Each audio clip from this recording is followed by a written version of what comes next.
demande comment, ce que ça fait d'avoir son bac, je vais t'expliquer ça.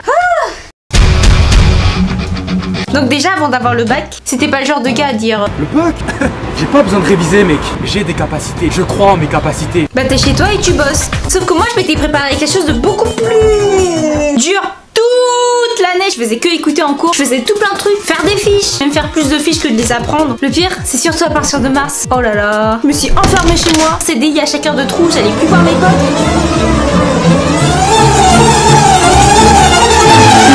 Plus de sorties, plus de vie sociale. Bon, ça c'est pas grave. Tout ça pour m'assurer la victoire. Et à côté, t'as ces gens avec 16 de moyenne qui font des soirées tout le temps, qui ont une putain de vie sociale, qui ont 16 de moyenne sans réviser. Pour moi, vous êtes une espèce supérieure. Moi, je suis restée fidèle au 8 et au 12. Et après, c'est pire, t'as les pronostics qui influencent tes révisions. Parce qu'en fait, pendant le bac, le jour de l'épreuve orale ou écrite, tout ce qui t'intéresse c'est tomber sur le sujet que tu veux, que t'as le plus appris. Si c'est le cas, le jour de l'épreuve, tu vois le sujet, tu sautes dessus, tu niques tout, tu t'arrêtes plus, t'as ce sentiment de réussite et tout. Et si c'est pas le cas, bah...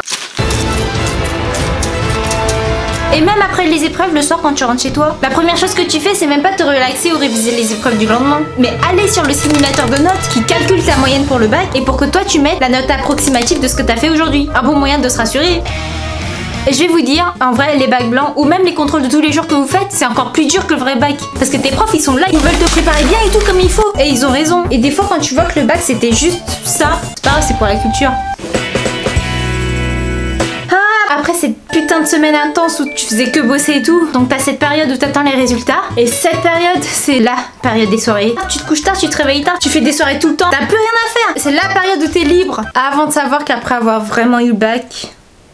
T'as tous les papiers, les factures, t'as le code, t'as le permis, les rendez-vous, recherche d'un job, recherche d'un appart, coloc ou pas coloc, tous les trucs d'impôts, les factures et tout, moi je comprends rien. Bref, tout ça pour dire que... Bravo à tous pour le bac! Je vous mets mes notes du bac en barre d'infos. Bon courage aux futurs bacheliers. Vous inquiétez pas, j'ai commencé l'année avec 9 de moyenne, j'ai 6 de moyenne dans beaucoup de matières, pour au final finir avec la mention bien. Sur ce les gars, profitez un max des vacances, et moi en tout cas je parle pas du tout des vacances. Au programme.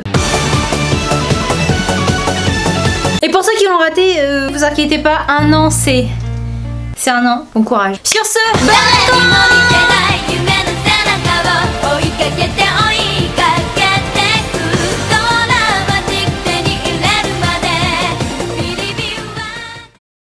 En fait, maintenant que j'ai le bac, je peux enfin dire... Alors le bac?